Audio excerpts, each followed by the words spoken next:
किसी ने बड़े कमाल की बात कही है कि पीठ हमेशा मजबूत रखनी चाहिए, क्योंकि शाबाशी हो या धोखा दोनों हमेशा पीछे से मिलता है। हाय गाइस, मेरा नाम है आरजे कार्तिक और आपके लिए एक छोटी सी कहानी। ये कहानी आपको सिखाएगी कि जिंदगी में जब धोखा मिले तो क्या करना चाहिए। बात पुराने जमाने की एक व्यापारी का प्रेम विवाह हुआ। उनकी लव स्टोरी की लोग मिसाल देते थे। वो कपल शानदार कपल के नाम से जाना जाता था। लोग कहते थे कि प्यार हो तो ऐसा हो। हर किसी को उनके एक ट्रेडिशन के बारे में मालूम था। पूरे नगर में जब मशालें बुझ जाती थीं तब भी उनकी छत पर एक मशाल जल रही होती थी, पूरी रात जलती थी। उनके प्रेम के बारे में वहां के राजा रानी को भी मालूम था। एक दिन राजमहल की छत पर खड़े होकर के राजा साहब अपनी रानी के साथ में आकाश निहार रहे थे, चांद तारे देख रहे थे। उसके बाद में नीचे अपने नगर को देखा। अंधेरा था, लेकिन एक मकान की छत पर मशाल जल रही थी। दोनों ने एक दूसरे को निहारा। उसके बाद में चर्चा शुरू हुई। डिबेट होने लगी इस बात पर कि उस व्यापारी का जो प्रेम विवाह हुआ है, उस कपल के बारे में लोग कहते हैं कि बहुत प्यार है दोनों में। ये कैसे हो पा रही है? शादी इतनी सक्सेसफुली कैसे चल रही है? राजा ने कहा कि सारा जो साथ है वो पति दे रहा है। पति बहुत समझदार है, उसकी वजह से वो रिश्ता इतना खूबसूरत है। रानी ने कहा ऐसा नहीं है, पत्नी बहुत समझदार है, पत्नी बहुत सभ्य है, संस्कारी है, उसको समझ है कि रिश्ते को कैसे संभालना है, उसकी वजह से रिश्ता इतनी खूबसूरती से पनप रहा है। दोनों के बीच में डिबेट होने लगी। राजा ने कहा वाद विवाद करने से कुछ नहीं होगा, एक काम करते हैं, एक छोटी सी परीक्षा रखते हैं। रानी ने कहा ठीक है, क्या करना है बताइए। राजा ने कहा हम व्यापारी की भी और उसकी वाइफ की भी परीक्षा लेंगे और मालूम करेंगे कि दोनों के बीच में वाकई में प्यार है कि नहीं है। एक आइडिया इन्होंने तैयार किया। रानी ने अपनी एक दासी को अगले दिन व्यापारी के पास भेजा, अपने एक संदेश के साथ में, एक मैसेज के साथ में।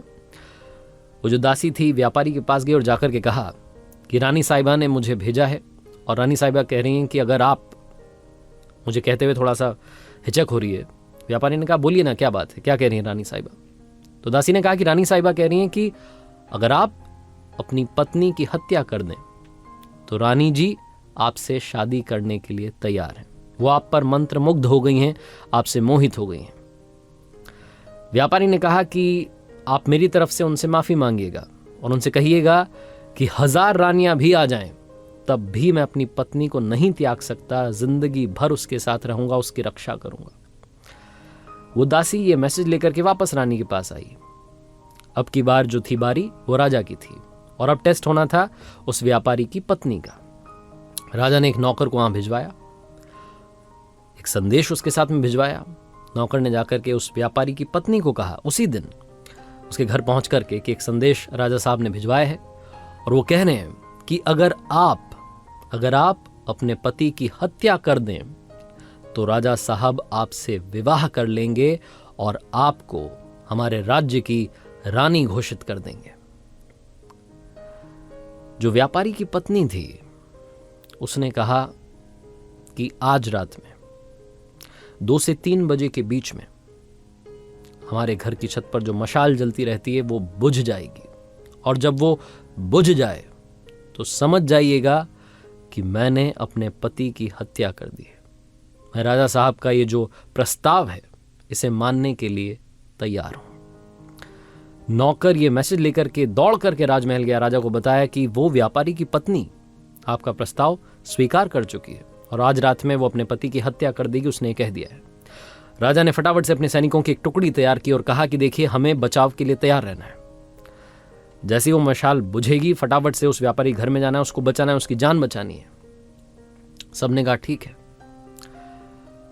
राजा राजमहल की छत पर चढ़ा, रानी भी साथ में थी। दोनों देख रहे थे कि क्या वाकई में वहां मशाल बुझेगी या नहीं बुझेगी।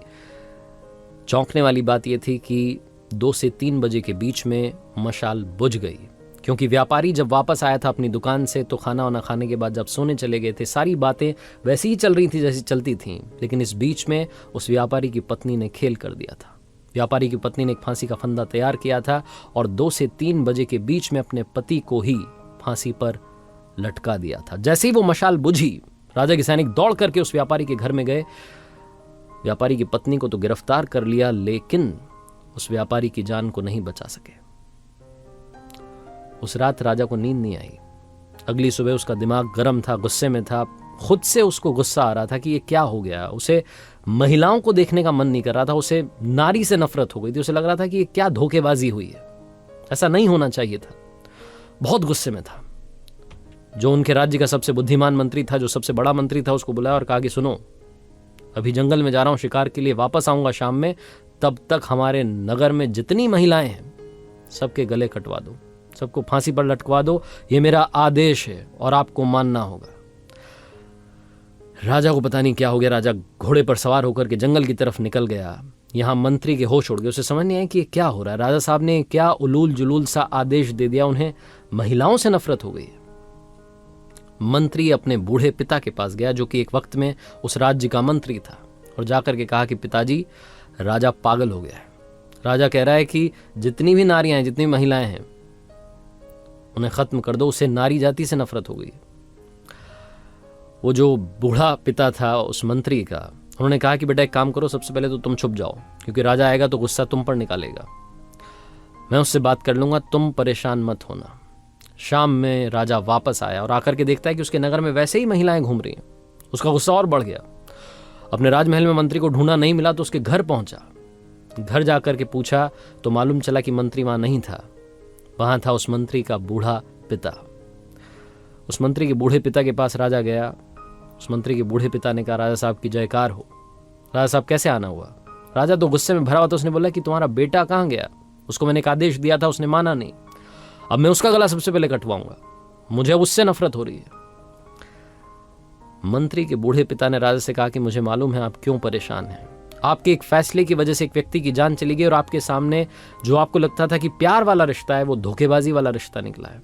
आप वो जो धोखा मिला है उससे परेशान हैं। इस बात से आपको अंदर ही अंदर इस बात ने इतना परेशान कर दिया है कि आप सारी नारियों को खत्म करना चाहते हैं। लेकिन राजा साहब, आपका आदेश माना जाए उससे पहले, क्योंकि मैं आपके पिताजी के राजपाट जब उनका था उस वक्त मैं मंत्री था, तो मेरी एक छोटी सी बात सुन लीजिए। कहानी मैं आपको सुना देता हूं, आपको सब समझ में आ जाएगा। राजा ने कहा, सुनाइए फटाफट से, क्या बात है आपके पास? तो उस मंत्री के बूढ़े पिता ने, जो एक वक्त में उस राज्य का मंत्री था, उसने एक छोटी सी कहानी सुनाई। उसने कहा कि राजा साहब, एक बार मैं आपके पिताजी के साथ में शिकार के लिए निकला था। हम रास्ता भटक गए थे। मैं जंगल में अंदर की तरफ चला गया, मुझे बाहर निकलने का रास्ता नहीं मिल रहा था। तभी मैंने देखा कि एक योद्धा अपने घोड़े पर सवार होकर के आया। उसने रस्सी मुझ पर फेंकी और मुझे बांध करके अपने साथ ले गया। मुझे पता नहीं था कि कहां ले जा रहा है। मुझे कब्रिस्तान में लेकर के गया। जब कब्रिस्तान में लेकर के गया तो मुझे लगा कि मेरा खेल यहीं खत्म होगा। मैंने बहुत अपनी जान बचाने की कोशिश की, लेकिन वो बहुत ताकतवर था। एक कब्र के पास में, उस कब्र के ठीक नीचे की तरफ उसने एक गड्ढा खोदना शुरू किया और मुझसे कहा कि चुपचाप मेरा साथ दो। हमने मिलकर के वहां 2 कब्रें खोदी। मुझे तो समझ में आ गया था कि एक में तो मुझे दफनाया जाएगा, मेरी मौत होने वाली है। दूसरी में किसको दफनाया जाएगा मुझे पता नहीं था। वो जो योद्धा था, वहीं पास में खंडर था, फटाफट से दौड़ के गया उसकी छत पर। उसने मुझे घोड़े से बांध रखा था और उस छत पर से एक सरकटी लाश नीचे फेंक दी। मैं डर गया, क्योंकि वो जिसकी लाश थी, ऐसा लग रहा था कि अभी अभी उसका मर्डर हुआ है, अभी अभी उसकी हत्या की गई है। वो योद्धा उतर करके वापस नीचे आया और मुझसे कहा कि सुनो, इसको दफनाना है। वो जो एक कब्र थी उसके पैरों की तरफ वो जो सरकटी लाश थी उसको दफना दिया गया। मैं डर रहा था राजा साहब, मुझे लगा था कि ये जो दूसरी कब्र है इसमें मुझे दफनाया जाएगा। लेकिन उस योद्धा ने जो मुंह पर कपड़ा बांधा हुआ था उसे हटाया। वो एक खूबसूरत कन्या थी, महिला थी। उसने कहा कि घबराओ मत, मुझे मालूम है तुम कौन हो। तुम इस राज्य के मंत्री हो और इस राज्य के राजा को जाकर के मेरा संदेश देना। उनके एक राजकुमार ने मेरी हंसती खेलती जिंदगी को बर्बाद कर दिया और राजकुमार मुझे पाना चाहता था, इसलिए मेरे पति की हत्या कर दी। ये मेरे पति की कब्र है जिसके नीचे एक और कब्र मैंने खोदी है, और ये जो लाश है ये उसी राजकुमार की लाश है जिसे हमने दफना दिया है। और उसके बाद वो बोलती चली गई कि अब मैं अपना गला काट रही हूं, मैं अपनी जान दे रही हूं, मैं अपने पति के पास वाली कब्र में जिंदगी भर आजीवन, जब तक नामो निशा रहे हम दोनों का, तब तक के लिए दफन होना चाहती हूं। ये जिंदगी खत्म करना चाहती हूं। अगली जिंदगी में भी जहां मिले हम साथ रहें, इसी तमन्ना के साथ में पास में दफन होना चाहती हूं। मुझे दफन कर दीजिएगा। और ये बोल करके उसने अपना गला काट दिया। राजा साहब, उस दिन मुझे समझ में आया कि सच्चा प्यार क्या होता है। उस महिला ने जो अपनी जिंदगी कुर्बान कर दी अपने पति के लिए, उसने मुझे सिखाया कि सच्चा प्यार क्या होता है। आप इस बात से परेशान हैं कि वो जो व्यापारी है उसकी पत्नी ने उसे धोखा दे दिया। आप इस महिला के बारे में सोचिए जिसने अपने पति के लिए अपनी भी जान दे दी। सिर्फ एक महिला के धोखेबाजी की वजह से आप सारी महिलाओं को कहां फांसी पर लटकाने के लिए चले थे। अपने फैसले को बदलिए। राजा को समझ में आ गया।